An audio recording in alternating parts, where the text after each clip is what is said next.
우리 모이기를 힘쓰는 남선교회 또 혹은 교회라는 제목으로 함께 은혜를 나누겠습니다.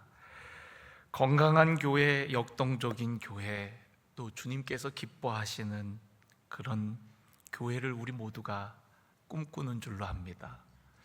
오늘 낮예배 때 교회라는 찬양이 참 우리의 마음을 울렸어요. 참 주님이 머리 되시고 또 주님께서 이끄시는, 또 우리가 그런 교회를 우리들이 함께 이루어가는, 이 땅에 정말 많은 교회가 있지만 우리도 교회를 다니고 또 교회를 통해서 신앙생활을 하지만 교회를 다니면서도 교회를 욕하는 사람들이 참 많거든요. 또 교회에 대해서 실망하고 또 교회를 생각할 때 아프고 힘들어하는 사람들이 참 많습니다. 근데 분명히 주님께서는 이 땅에 내 교회를 세우겠다고 하셨고, 그 교회를 통해서 주님께서 하셨던 그 사역들을 이루어 가시는 거거든요. 우리의 교회가 어떻게 하면 주님이 원하시는, 주님이 기뻐하시는 건강한 교회가 될 수 있을까? 이야기하자면 너무나도 많겠죠. 그러나 오늘 이 밤에는 한 가지, 모이기를 힘쓰는 교회가 건강하고 역동적인 교회가 될 수 있다라고 말씀을 드리려고 합니다. 모여서 함께 예배하고 가르치고 기도하고 교제하고 또 함께 논의하고 추진하고 협력하고 봉사하며, 그러면서 우리는 공동체에 대한, 교회에 대한 마음을 갖게 되고 또 사랑을 갖게 되어지거든요. 근데 모이지 않으면 상처받을 일도 없겠지만, 그렇다고 해서 어떤 주님의 일들이 왕성하게 이루어지지도 않습니다. 저는 요즘 유튜브 이렇게 보다가 어떤 목사님이 평일날 교회 가는 거는 잘못된 것처럼 이야기하는 그런 목사님의 이야기를 듣고는 좀 마음이 좀 그랬어요. 물론 그 목사님의 취지를 제가 모르는 건 아닙니다. 어떤 내용이냐면, 우리가 세상의 빛과 소금이 되기 위해서는 교회를 너무 자주 가서는 안 된다는 거예요. 세상에서의 비중이 더 커야 된다는 이야기를 하는데, 그런데 진짜 우리가 빛과 소금이 되려면 모여서 힘을 받고 또 성령 받고 은혜 받고 충만해져야 빛과 소금도 되는 거거든요. 모이지 않고 그냥 되는 건 아니거든요. 우리의 모이는 것은 건강한 흩어짐을 위해서 사실은 모이는 거예요. 그래서 교회는 주유소 같은 곳이 되어야 합니다. 예전에 저는 이 교회에 대해서 생각하면서 교회 이름을 주유소 교회라고 할까? 그런 생각도 해본 적도 있어요. 왜냐하면 주유소는 차가 잠시 정차해서 체움받고 또 목적지를 향해서 가는 것처럼 교회가 주유소 같은 그런 교회가 돼야 된다는 생각 때문에 그렇게 한번 이름을 짓고 싶은 마음도 있었어요. 교회가 주차장이 되어서는 안 되겠죠. 일주일 내내 그곳에 세워져 있어서는 안 되겠죠. 함께 모여서 충만한 은혜를 경험하고, 그리고 세상으로 나아가 선한 영향력을 끼치는 삶, 그것이 바로 교회된 우리들의 삶이 되어야 하는 줄로 믿습니다. 그런데 먼저는 잘 모여야 돼요. 모여야 그게 가능한 겁니다. 모여서 충만한 채워짐이 있어야 빛도 되고 소금이 되는 거죠.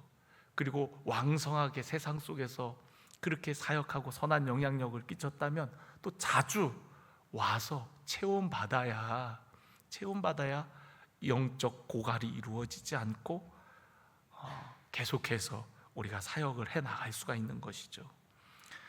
초대교회가 모여서 함께 기도함으로 성령이 임하고 시작된 것을 여러분 기억하십시오. 예수님이 승천하실 때에 500여 형제가 예수님을 목격하고 증인되었지만, 예루살렘에 남아서 함께 기도하는 사람들은 120명이었습니다. 그들이 모여 기도할 때에 그곳에 성령이 임재하고 그리고 교회가 시작되게 되었어요.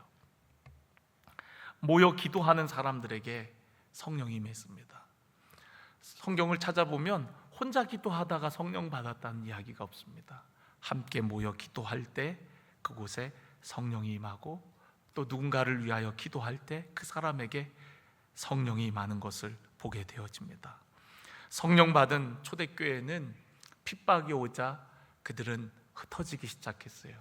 근데 그 흩어짐은 누군가에게 복음을 전하기 위해 흩어짐이었고, 또 그곳에서 복음이 전해진 그곳에서 두세 사람이 몇 사람이 또한 모이게 되어지는 그런 흩어짐이었다라는 겁니다. 그러니까 우리가 함께 모이는 게 중요하고, 또한 건강한 흩어짐이 중요하고, 그 흩어짐은 또다시 건강한 모임을 만들어내기 위한 흩어짐이라는 거예요. 오늘 우리가 읽은 본문 말씀을 보면 그날이 가까울수록 더욱 그리하자. 어떻게 하자는 거예요? 모이자라고 이야기를 하는 겁니다. 모이기를 패하는 어떤 사람들의 습관과 같이 하지 말고 오직 권하여 그날이 가까울수록 더욱 그리하자. 서로 사랑과 격려로 서로 돌아보고, 또 우리가 더욱 모이기를 힘쓰라고 우리에게 권면하고 있습니다. 초대교회 시대에는 교회를 향한 핍박이 아주 극심했던 때였어요. 그러니까 모이는 것이 어려운 상황이었죠. 그러한 상황 속에 사람들의 마음은 위축되고, 또 그렇게 자주 안 모이다 보니까 안 모이는 것이 점점 편해지고 습관처럼 자리 잡게 되어진 거죠. 그래서 성도들에게 그렇게 하지 말고, 모이기를 싫어하는 어떤 사람들과 같이 하지 말고 자꾸 모여야 된다라고 권면하고 있는 거예요. 우리들도 여러 매체들이 발달하고 코로나를 지나면서 모이지 않아도 얼마든지 온라인을 통해서 또 여러 매체들을 통해서 신앙생활을 할 수 있다라고 생각하는 경우들이 있는 것 같아요. 바쁘니까 꼭 모여야 되나? 또 시간 맞추기도 어려운데 꼭 우리가 함께 모여야 되나? 주님은 어디나 계시는데 그냥 간편하게 모임을 하면 안 되나? 또 교회는 왜 이렇게 자주 가는 거야? 일주일에 한 번만 가면 안 되나? 왜 이렇게 모임들이 많지? 뭐 선교회 모임, 속회 모임, 저녁 예배, 새벽 예배, 수요 예배, 왜 이렇게 모임이 많지? 라고 생각하며 모이기를 꺼려하는 경우들이 있습니다. 저도 예전에 목회를 할 때 남편분이 술을 먹고 찾아왔어요. 왜 찾아왔냐면 자기 아내가 어느 순간부터 매일 교회를 간다는 거예요. 그래서 그걸 못마땅해 갖고 찾아오셔 갖고 자기 아내 왜 자꾸 교회 부르냐고, 불러서 뭐 하는 거냐고 그러면서 이야기를 하는 거예요. 그래서 제가 말씀드렸죠. 제가 안 불렀다고. 제가 오란 적 없다고. 자기가 좋아서 오는 거지 내가 오라고 안 했다고. 그러면서 교회에 왜 이렇게 예배가 많냐는 거예요. 뭐 새벽 예배, 뭐 속회 예배, 수요 예배, 저녁 예배, 뭐 주일 예배. 아니 주일날 한 번만 교회 가면 되는 거 아니냐고. 그러면서 그분이 막 따져요. 그래서 제가 그랬죠. 우리 직장 다니시냐고. 그러니까 다니신대요. 직장 몇 번 가냐고. 그러니까 일주일에 5번 간대요. 직장 왜 5번 가냐고. 한 번만 가지. 한 번만 가면 안 되는 거냐고 내가 그랬더니 막 웃어요. 그러더니 어이없다고 그래요. 아니 직장 한 번만 가지 왜 5번씩이나 가냐고. 교회도 마찬가지라고. 성경에 보면 날마다 모이기를 힘쓰라고 했다고. 그래서 우리는 모이는 거고, 그리고 더군다나 아내 되시는 권사님은 제가 오라고 하지 않았다고. 제가 오히려 교회 오면 일찍 집에 가라고 권면하고 있다고 그러면서 얘기를 했어요. 그러니까 이분이 나중에는 자기 하고 싶은 얘기하고 그러고 돌아갔어요. 여러분, 성경에 보면은 초대교회 성도들이 날마다 마음을 같이 해서 모였거든요. 우리 사도행전 2장 46절 말씀을 한번 볼까요? 정말 그랬는가? 성령 받은 성도들이 어떻게 했는가? 46절 말씀, 2장 46절 같이 읽습니다. 날마다 마음을 같이하여 성전에 모이기를 힘쓰고 집에서 떡을 떼며 기쁨과 순전한 마음으로 음식을 먹고. 여러분, 날마다 마음을 같이하여 성전에서도 모였고요, 그리고 집에서도 모였어요. 그러니까 모임이 성전에서만 매일 있었던 게 아니라 집에서까지 모임을 하면 어쩌면 하루에도 한 번이 아니라 뭐 2번 이상 모였을 수도 있는 그런 모습입니다. 그러니까 날마다 같이 성전에서 모였던 거예요. 그리고 집에서도 모였던 거예요. 성전에서 모이고 또 집에 가서도 또 소그룹별로 모였다라는 거예요. 마귀는요, 우리들이 모이지 않기를 바래요. 예수님의 이름으로 모여서 누군가가 은혜 받는 것을 싫어합니다. 우리가 어떤 불이 활활 탈 때 그 모닥불을 그 나무 토막 하나하나를 떼어내면은 조금 불이 지속되다가 금방 꺼져 버려요. 그런 것처럼 마귀는 우리들이 함께 모이기보다 따로따로 있다가 금방 그 신앙이 식기를 바라는 거예요. 우리가 함께 모여야 은혜가 더 풍성해집니다. 모일 때 은혜를 받지 못하던 분도 그 옆에 있다가 은혜를 받고 또 성령의 불을 체험하게 되어지는 거예요. 우리가 은혜를 받는 방편은 예배, 기도, 또 교제의 자리, 섬김의 자리입니다. 지난번 수양회 때 여러분들과 함께 나누었던 건강한 교회의 3가지 요소, 캐리그마, 말씀이 있는 자리, 예배와 기도와 그런 찬양의 자리, 그 자리가 정말 중요하고요. 그리고 코이노니아, 교제의 자리, 우리가 집에서 떡을 떼며 함께 교제하는 그 교제의 자리, 또한 디아코니아, 섬김의 자리, 봉사하고 누군가를 위해서 나누고 베풀고 흩어구제하는 그러한 일을 통해서 우리의 공동체는 건강해지고 교회가 역동적이어진단 말이죠. 그러니까 그런 은혜의 방편을 무시하고 우리가 믿음이 좋아지려고 한다면 그건 잘못된 생각이죠. 예배의 자리, 모임 자리, 여러 우리가 교제의 자리, 다양한 교회 행사, 그곳에 와야 은혜를 받는 겁니다. 하나님을 잘 알지 못하던 사람, 신앙이 연약하던 사람, 그러한 은혜의 자리를 통해서 말씀을 듣고 또 믿음의 사람과 교제하고 누군가의 섬김을 통해서 그리스도를 알아가고 신앙이 변화되고 성장해 가게 되는 거예요. 이런 은혜의 방편들을 다 무시하고 나 혼자 말씀 읽고 나 혼자 은혜 받고 나 혼자 예배하면 되지, 안 그렇습니다. 그렇지 않습니다. 캐리그마, 디아코니아, 또 코이노니아, 이 모든 일들이 혼자서 이루어지는 게 하나도 없습니다. 함께 이루어지는 거예요. 함께 섬기고 함께 교제하고 함께 은혜를 나누는, 그게 바로 은혜의 방편이거든요. 절대 혼자서 건강한 공동체 교회가 세워지는 것이 아니라는 거예요. 마귀는 신자들이 모여 예배하는 것을 막아요. 그래서 지금 이 온라인을 보고 계신지 모르겠는데 우리 교회 우리 성도님, 우리 박영호 성도님이 지금 암 치료를 받고 계시는데요, 이상하대요. 지난주에 하도 교회를 못 나오셔서 신방을 갔더니 이상하대요. 토요일만 되면은 토요일부터 아프기 시작한대요. 이분이 태어나서 처음으로 교회를 나오기 시작한 거예요.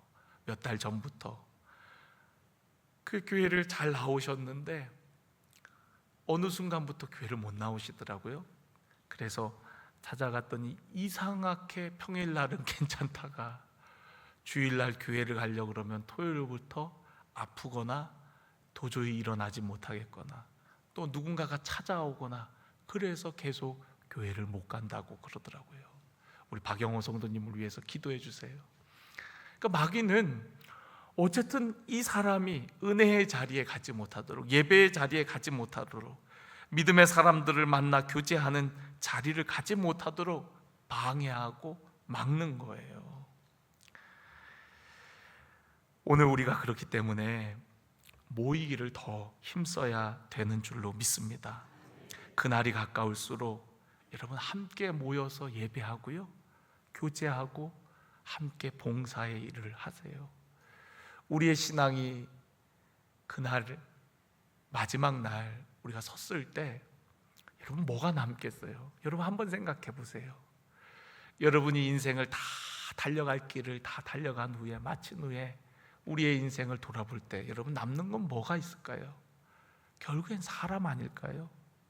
성도들과 함께 한 시간, 누군가를 섬기고 함께 기도하고 함께 기뻐했던 그 순간들이 남는 거 아니겠어요?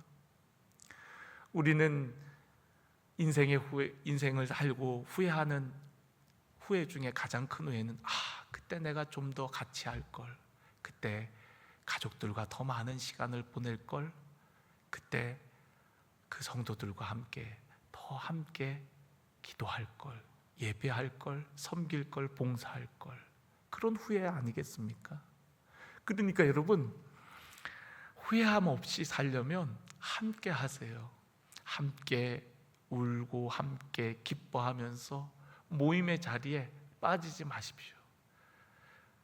모임의 자리를 사모하시고 어떻게든 함께 모이기를 힘쓰는 우리 사랑하는 성도 여러분들이 되어지기를 간절히 원합니다. 마태복음 18장 19절에 보면 진실로 다시 너희에게 이르노니 너희 중에 두 사람이 땅에서 합심하여 무엇이든지 구하면 하늘에 계신 내 아버지께서 그들을 위하여 이루게 하시리라. 두세 사람이 내 이름으로 모인 곳에는 나도 그들 중에 있느니라. 여러분 예수님의 이름으로 몇 사람이 모였던 그곳에 우리 주님이 함께 하시는데요, 혼자서도 은밀한 가운데 기도할 수 있지만 두 사람이 땅에서 합심하여 기도하면 무엇이든지 구하면 이룬다라고 말씀하고 있습니다. 함께 마음을 합하여서 기도하는 것이 얼마나 귀한 일인지 또 강력한지를 우리 주님께서 말씀하신 거예요. 그래서 여러분 우리는 함께 모이면 기도하고 또 함께 격려하고 축복하고 또 누군가를 섬기는 그런 삶이 되어지기를 원합니다. 그러한 교회가 건강한 교회요, 세상을 향하여 빛과 소금을 비추는 그런 선한 영향력을 끼치는 교회 공동체가 될 수 있는 거죠. 저는 오늘 여러분들에게 우리가 잘 모이기 위한 두 가지 지침을 말씀드리고자 합니다. 두 가지 권면, 도전을 드리고 싶어요. 첫 번째, 여러분 모이는 일에 좀 정성을 다해 주세요. 정성을 다해 주세요. 초대교회 성도들이 날마다 같이 마음을 같이하여 성전에 모이기를 힘쓰고 집에서 떡을 떼며 기쁨과 순전한 마음으로 음식을 먹었다. 또 자신의 소유를 팔아 각 사람의 필요를 따라 나누어 주었다. 모든 물건을 서로 통용하였다. 이런 표현들이 있거든요. 그러니까 그들이 그냥 모인 게 아니에요. 그냥 모이자 해갖고 그냥 이렇게 한데 모인 것이 아니라, 모이면 누군가의 어려움을 보면은 자기의 것을 함께 나누어 주고 통용하고, 그리고 모이는 집에서는 음식을 정성껏 준비해 갖고 대접하고 그랬다는 거예요. 그러니까 모이는 것에 힘을 쏟았고 정성을 다했다라는 거예요. 자신의 집을 오픈하고 섬기기 위해서는 준비가 필요하겠죠. 청소도 해야 되고 또 정돈도 해야 되고 또 음식을 준비하는데 여러 재료도 사와야 되고 준비하는 시간, 노력들이 필요해요. 그러한 정성을 통해서 사람들의 마음이 열리는 겁니다. 우리가 요즘 이제 신방이 거의 끝나가고 있는데, 신방을 가보면 이렇게 많은 걸 준비하지 말라 그랬는데도 또 이렇게 말을 안 듣고 또 나름 이렇게 준비하는 분들이 계세요. 근데 여러분, 많이 안 준비해도 돼. 정말 이거는 진심이에요, 진심. 그런데 간혹 그렇게 말씀을 드렸어도 또 정말 우러나와서, 정말 우러나와서 주님을 대접하는 마음으로 그냥 있을 수가 없어서 그냥 정말 우러나오는 마음으로 또 준비해 갖고 정성스럽게 대접하는 경우들이 있거든요. 그러면은 그 정성에 같이 모인 사람들이 감동받고 또 마음이 열려요. 그러면은 같이 모이는 사람들이 이 집에서 모였을 때 그런 대접과 섬김을 받고 나면 그 다음 집은 어떻게 할까요? 이 원수를 갚아주고야 말 거야 그러면서 또 준비해갖고 또 그러고 그러다 보면 이게 선순환이 이루어지는 거죠. 자연스러운 선순환. 그런데 그러다가 또 그게 이제 좀 지쳐갖고 시험에 드는 경우들이 있을까봐 이제 아예 우리 별로 준비하지 말고 모입시다 이렇게 하는 것도 있는데, 어쨌든 간에 여러분, 그런 섬김의 선순환이 이루어질 때에 모이고 싶은 거예요. 그런데 여러분, 어떤 모임은 가도 속장님이나 인도자님이나 어떤 리더가 정말 하나도 안 섬기려고 하는 사람이 있어요. 그러면은 그 모임은 냉랭합니다. 다들 주머니를 안 열어요. 다들 열지 않습니다. 먼저 본을 보이는 사람이 없으니까, 아무도 안 섬기니까 그냥 모였다 흩어지기는 한데 감동이 없고 따뜻함이 없는 거죠. 그래서 여러분, 모일 때 마음을 담은 작은 것을 준비하는 것이 참 중요해요. 우리가 모일 때 저 사람을 생각하는 마음으로 뭔가를 준비했다라는 그런 게 참 사람의 마음을 감동시키고 열려지게 하는 거거든요. 그런데 함께 모였는데 아무도 섬기지 않고 아무도 누구도 자기 것을 내어드리려고 하지 않고 다 집을 오픈하지 않고 우리는 무조건 교회에서 모인다, 교회에서 모이는데 안 그래도 냉랭한 분위기 속에 아무것도 누구도 아무것도 차 한 잔 대접하는 사람이 없을 때 그 모임은 계속 그냥 무미건조해질 뿐인 거죠. 그러니까 여러분, 먼저 누군가가 모이는데 정성으로 대접하고 또 준비해서 함께 모일 때 그 모임은 선순환이 이루어져서 잘 모일 수 있는 모임이 되는 거예요. 할렐루야. 오늘 여러분 어째 은혜가 별로 이렇게 안 되는 얼굴 분위기예요. 이제부터 그럼 모일 때 이제 뭘 준비하나 지금 그런 생각을 하는 표정들인데, 너무 많은 것보다도 그 사람을 생각하면서 우리 속도원들을, 또 우리 속장님을, 우리 인도자님을 생각하는 마음으로 이렇게 하다 보면은 거창한 것이 아니라 이렇게 배려와 사랑이 묻어난 그런 준비를 하게 되는 거죠. 할렐루야. 그리고 여러분, 또 함께 모이는 우리 속원이나 또 팀원이나 선교회 원들은 함께 모여주는 것이 큰 협력이라는 것을 알았으면 좋겠어요. 그러니까 우리 회장님을 어떻게 돕지? 우리 속장님을 내가 어떻게 돕지? 그냥 모이라고 하는 그 시간에 잘 모여주는 게 큰 협력이고 동역인 줄로 믿습니다. 그렇게 적극적으로 참여만 해줘도 힘이 나요. 힘이 나면은 속장님이 더 열심히 준비할 테고, 인도자님도 더 그렇게 적극적으로 참여해주는 속도원들을 위해서 더 말씀을 준비할 테고, 그래서 그 모임은 더욱 은혜가 풍성해지는 거죠. 그런 선순환이 일어나야 그 공동체가, 그 소그룹이, 그 예배가 이제 정말 역동적인 모임이 될 수 있거든요. 그런데 협력도 안 하고, 그래서 준비도 대충 하고, 그러면은 결국에는 그게 악순환이 되어 갖고 어쩌다 한번 나왔는데 은혜도 안 되고 냉랭하고, 그러면은 이제 계속 안 모이게 되는 겁니다. 그래서 선순환이 이루어질 수 있도록 우리 팀원이나 속원들은 모여주시고 적극적으로 반응해 주시고 좀 대답 좀 해주시고, 할렐루야. 뭐 물어보면은 뭐 반응을 좀 보여주세요. 그냥 단톡방에 또 뭘 올리면은 뭐 대꾸가 없고 그러면 또 이제 속장님이나 또 책임을 맡은 분은 또 전화해 갖고 또 물어보게 하고 막 이렇게 하지 말고 적극적으로 좋아요, 좋아요. 아우 저는 어려운데요. 그러면서 뭐 이렇게 반응을 해줘야 어떤 이게 빨리빨리 이루어지는데, 그게 이제 리더를 도와주는 거거든요.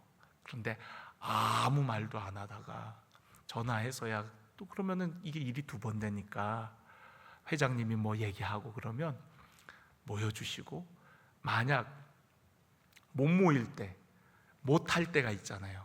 그럴 때 단톡방에다가 난 못해요, 못 참석해, 이런 거 남기지 말고, 그러면 그게 안 좋은 영향이 또 받거든요. 그럴 때는 어떻게 해야 되겠어요? 개인톡으로 회장님 제가 정말 돕고 싶은데 모이고 싶은데 저는 이만저만 저만 이만 해갖고 그러하니 혹 제가 따로 협력할 일이 있으면 말씀해 주세요. 얼마나 좋아요. 얼마나 좋습니까? 꼭 그렇게 해주세요. 네. 이게 지혜입니다. 우리가 건강한 모임을 위해서 필요한 거예요. 그리고 절대 나가게 하지 마세요. 네. 나가게 하지 마세요. 우리가 평생 볼 사람들입니다. 여기에서 앞으로 안 볼 사람 있어요? 아무도 없어요. 아무도 없어요. 우리 다 천국 가서 영원히 볼 사람들입니다. 절대 여러분 신앙인들에게 나가기는, 이거는 정말 신앙적이지 않은 거예요. 그래서 여러분 혹 내 마음에 안 들어도 그냥 있으세요. 있으시면서 적극적으로 협조는 못할지라도, 그러나 내가 어떤 좋지 않은 부정적인 영향은 주지 않도록 여러분들께서 그 안에서 지혜롭게 협력해 주셨으면 좋겠어요. 우리 공동체를 살리는 게 여러분들 다 원하시는 바잖아요. 여러분 선교회를, 여러분 속회를, 여러분이 갖고 있는 모임들을 잘 되게 하는 것이 여러분 바라는 거 아니에요?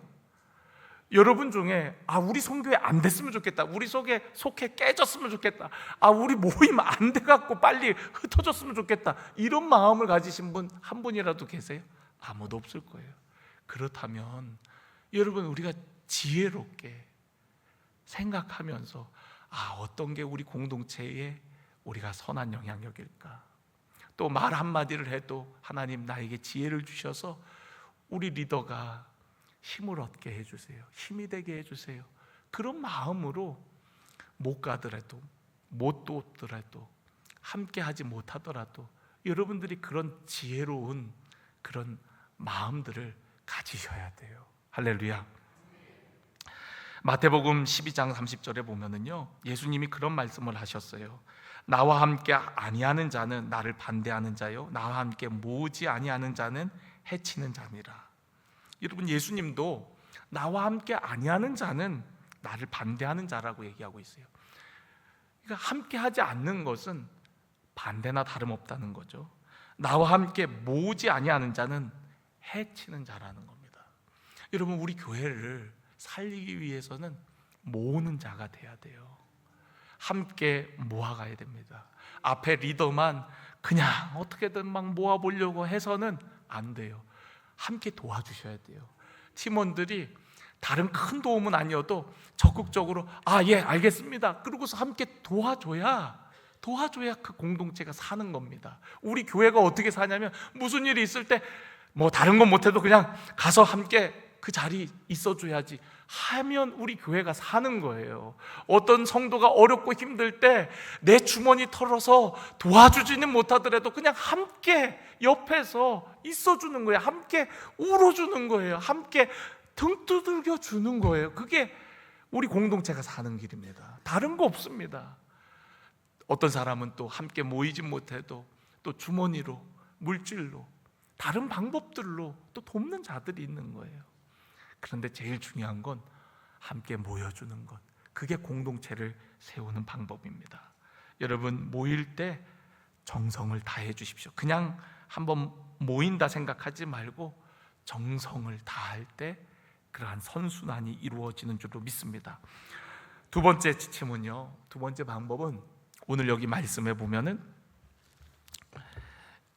24절에 보면 서로 돌아보아 사랑과 선행으로 격려하며, 여러분 서로 돌아보고 사랑과 선행으로 격려하래요. 사랑과 선행으로 격려하라. 여러분 서로 돌아봄이 중요합니다. 그러니까 서로에 대한 관심이 중요하다는 거죠. 제가 참 우리 반석교회에 와서 조금 속상하고 안타까운 것 중에 하나는 뭐냐면 성도들을 향한 관심을 부담스러워한다는 거예요.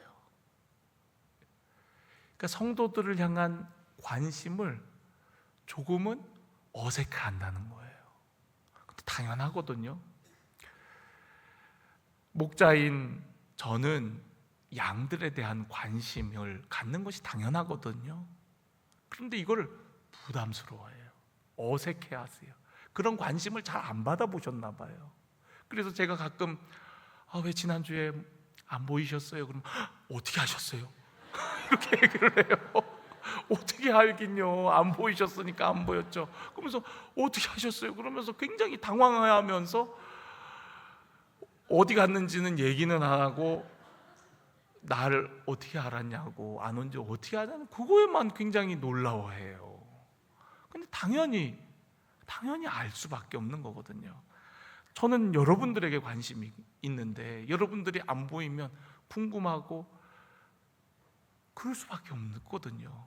그래서 제가 직접 이렇게 물어보는 게 그분들에게 이렇게 좀 당황스럽고 어색한 게 되어서 이제는 자꾸 다른 사람을 통해서 물어봐요.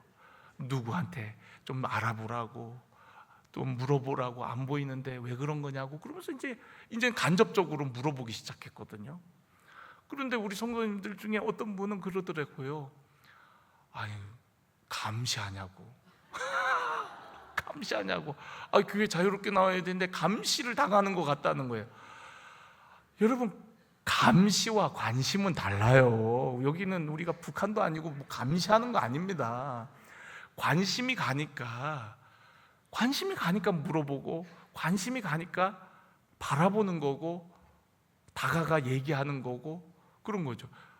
담임 목사가 와갖고 물어보면 이렇게 반응을 하는 분들도 계세요. 다 부담스러워갖고 다 어디 막 다 내빼버려요. 여러분 그러지 마세요. 저는 여러분들 가까이 가고 싶고 또 여러분들의 형편과 사정을 살피는 게 저의 책임입니다. 그렇기 때문에 여러분 감시하려고, 여러분들을 알려고 하는 게 아니라 여러분들을 향한 관심의 표현인데, 이것이 어색하고 조금 익숙치 않다 보니까 불편하신 것 같은데, 여러분 불편해하지 마세요. 불편해하시니까 저도 그냥 무관심이 우리 성도들을 위해 필요한가? 모르겠다, 이런 마음이 조금씩 들어요. 근데 그렇게 하면 저 역시도 편합니다. 그냥 뭐 나오든 안 나오든 무슨 일이 있든 없든 그냥 모르는 척하고 있으면은 저야 편할지 모르겠어요. 그러나 저는 주님 앞에 직무유괴잖아요. 당장은 편한지 몰라도 나중에 제가 저 하나 편하자고 모른 척하고 무관심하고 그랬다면 나중에 내가 주님 앞에 섰을 때 어떻게 하냐고요. 그러니까 여러분 서로 돌아봄을 이상한 일로 생각하지 마세요.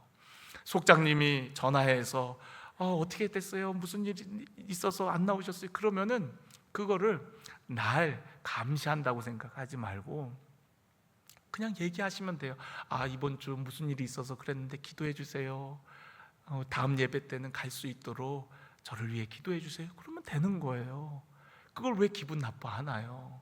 감시가 아니라 관심입니다. 그래서 여러분 우리가 서로를 돌아봄이 필요해요. 쇠퇴하는 교회의 특징은 서로 돌아봄이 없습니다. 사람이 죽으면은 시체가 싸늘해지는 것처럼 분위기가 차갑고 무관심한 거예요. 그러나 성령은 따스한 영입니다. 생명이 임하면은 우리의 육신이 따뜻해지는 것처럼 성령이 임한 공동체, 성령 충만한 공동체의 특징은 따뜻함이 있어요. 온기가 있는 겁니다. 그리고 우리의 언어가 달라요. 언어의 온도가 높아집니다. 따뜻한 언어를 사용해요. 상대방을 걱정하고 배려하고 또 안부를 묻고 격려하고 축복하는 그런 언어를 사용하게 되어집니다. 그래서 오늘 우리가 읽은 본문 말씀에도 보면 서로 돌아보아 사랑과 선행으로 격려하며 라고 얘기하고 있는 거예요. 서로 격려하는 겁니다. 서로를 축복하는 거예요.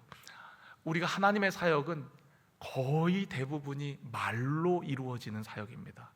태초에 천지를 창조하신 것도 말씀으로 창조하셨고, 또 우리가 성경에 있는 말씀들을 쭉 보면은 다 말씀으로, 언어로 하나님의 역사들이 이루어지는 것을 볼 수가 있어요. 선포함을 통해서, 명함을 통해서 하나님의 기적과 역사가 이루어지는 것을 볼 수가 있어요. 예수님은 말씀이 육신이 되어 오신 분이에요. 그래서 우리 가운데 말씀하시는 하나님이셨어요. 그 말이 중요합니다. 우리의 언어를 통해서 하나님의 사역이 흥황하게 되고 하나님의 역사가 이루어지는 거거든요. 그래서 우리의 언어가 긍정적이어야 되고 축복된 언어여야 되고 우리의 언어가 바뀌어야 되는 거예요. 성령 임한 공동체에 방언이 터지고 그 방언은 온 세상 사람들이 다 알아들을 수 있는 그런 복음의 언어였던 거거든요. 생명의 언어였던 거거든요. 그래서 여러분, 우리가 모일 때 서로를 축복하고 격려하는 그런 축복의 말들을 하는 것이 참 중요합니다. 그래서 여러분, 서로 돌아본 관심과 표현이 중요해요. 우리가 모이면은요, 오늘 속장님 머리 스타일이 바뀌셨네요. 파마가 너무 잘 어울려요. 젊어 보입니다. 이렇게 칭찬해주고 격려해주는 거예요. 속장님 이번에 이거 파마 어디서 했어? 그러면서 이상하다는 얘기를 하면은 안 돼요. 좋은 얘기, 좋은 얘기예요. 어제도 우리 신방하면서 우리 선교회, 우리 체험 어린이집 어제 개원 감사 예배를 드렸는데 그곳에 우리 선교회 회원들이 모이셨더라고요. 이 선교회는 다 미모로 사람을 뽑았나 봐요. 그러면서 칭찬해주고 격려해주고, 이렇게 함께 모여서 함께 축복하는 여러분들 너무 감사해요. 우리가 감사와 축복의 언어, 격려의 언어, 그런 걸 사용하는 겁니다. 그렇게 해서 우리의 공동체가 그 안에서 말로 세워지는 거예요. 많은 분들이 어떤 행함으로 세워진다고 하는데 그렇지 않아요. 교회의 모든 사역들이 대부분이 말로 이루어집니다. 말로 사람을 살리기도 하고 죽이기도 하는 거예요. 그래서 여러분, 우리의 언어가 사랑과 선행으로 격려하는 겁니다. 상대방을 향한 관심과 사랑으로 격려하는 거예요. 여러분, 오늘 이 말씀을 통해서 우리 모임, 우리 공동체, 우리 선교회, 우리 속회, 우리 교회가 더욱 건강하고 역동적인 교회가 되기를 원합니다. 그러기 위해서 제가 여러분들께 2가지 도전 드렸죠. 모일 때 정성을 다하라는 것, 그리고 모일 때마다 서로 격려하라는 것. 한 가지씩 칭찬할 수 있는 것들, 또 좋은 언어들을 통하여서 서로를 세워주고 또 격려한다면 우리 공동체가, 우리 선교회가, 우리 교회가 더욱 아름답고 역동적이고 건강한 공동체가 되어질 줄로 믿습니다.